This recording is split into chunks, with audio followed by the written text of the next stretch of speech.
Assalamualaikum warahmatullahi wabarakatuh. Pada kesempatan kali ini, saya akan menjelaskan tentang metode MODI oleh Anissa Sarifah, NIM 1930105002, kelas 5A, jurusan Tadris Matematika. Untuk memenuhi tugas pengantar operasi riset dengan dosen pengampu Ibunda Nolanari, SSI MPD. Baik, untuk materi pertama yaitu tentang pengertian metode MODI. Dalam memecahkan masalah transformasi, metode MODI dapat dipergunakan untuk mencari solusi optimum.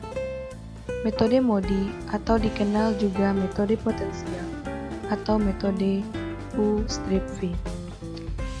Perbedaan utama dari metode MODI dengan metode stepping stone ialah cara mengevaluasi setiap sel dari matriks. Matriks asli dari transformasi dinyatakan dengan SIJ.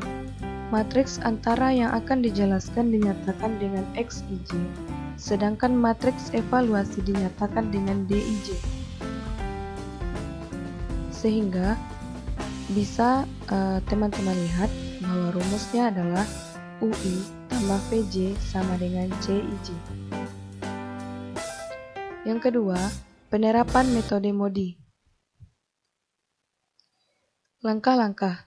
Yang pertama, melakukan langkah metode transformasi awal, LC atau NWC atau FEM. Misalkan langkah awal yang digunakan adalah tabel NWC. Yang kedua, tentukan variabel RID dan KJ untuk masing-masing baris dan kolom.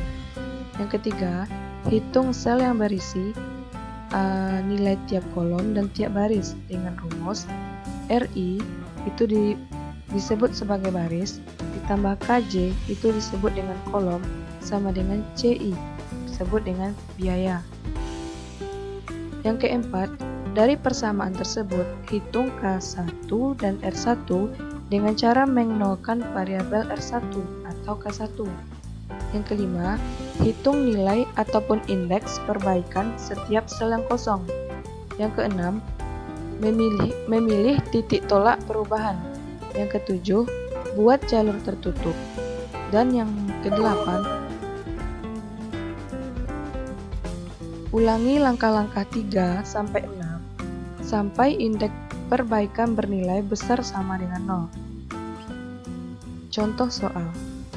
Perhatikan tabel transformasi berikut. Lokasi tujuan di mana pabrik W itu memiliki penyebarannya ke gudang A, gudang B, gudang C. Seperti yang teman-teman lihat soalnya pada layar. Baik, langsung saja kita masuk kepada pembahasan. Yang pertama, melakukan langkah metode transportasi awal, yaitu di sini kita menggunakan tabel NWC. Yang kedua, tentukan variabel RI dan KJ untuk masing-masing baris dan kolom. Yang ketiga, hitung sel yang berisi nilai tiap kolom dan tiap baris dengan rumus RI sebagai baris ditambah KJ sebagai kolom sama dengan CI sebagai biaya. Di sini ada 6 persamaan sebagaimana yang teman-teman lihat. Dari pabrik W ke gudang A sama dengan R1 ditambah K1 sama dengan 20. 20 itu sebagai biaya. Begitu sampai persamaan yang keenam.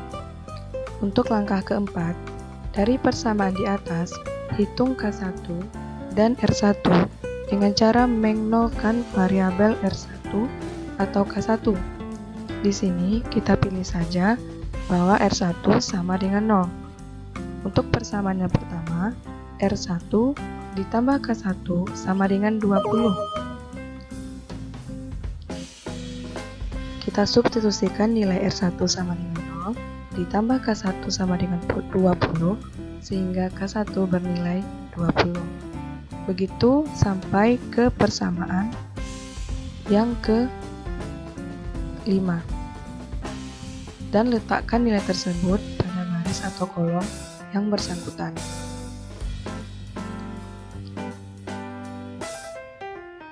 Yang kelima, hitung nilai atau indeks perbaikan setiap sel yang kosong dengan rumus CIJ dikurang RI dikurang KJ, sehingga kita mendapatkan pabrik H menuju gudang A itu adalah min 20.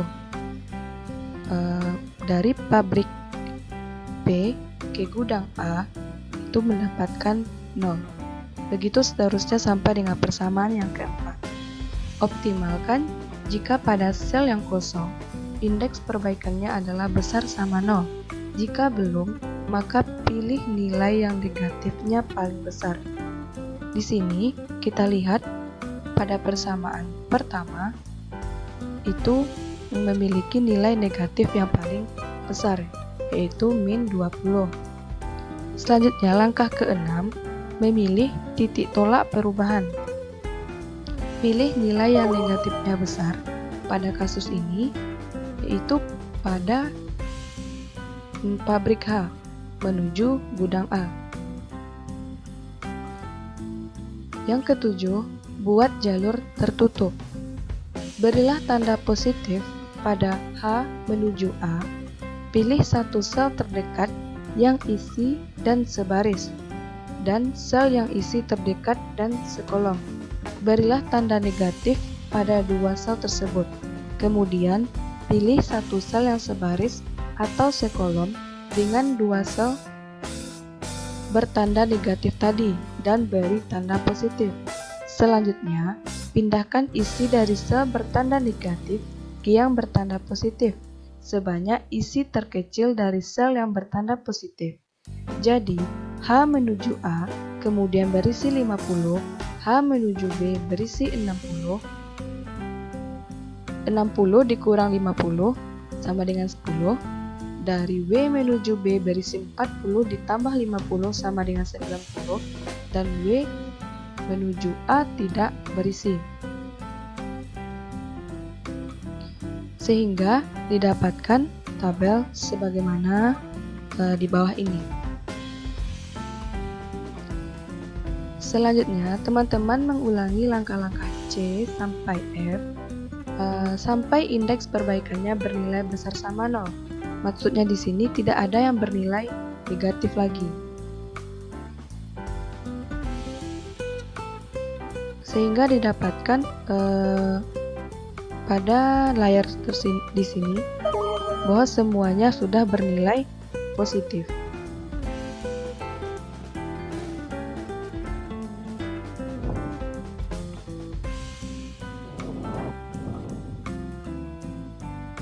Selanjutnya, karena masih ada yang bernilai negatif, yaitu pada W ke C, kita langsung saja memperbaiki indeksnya, sehingga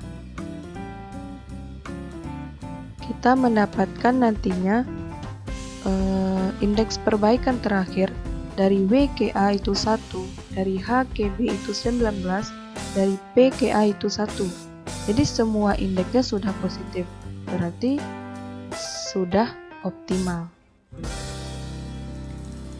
Sebagaimana yang terdapat pada tabel yang telah terlampirkan di layar. Demikianlah pembahasan metode Moody. Jika ada salah kata, saya mohon maaf. Saya sudahi dengan Assalamualaikum warahmatullahi wabarakatuh.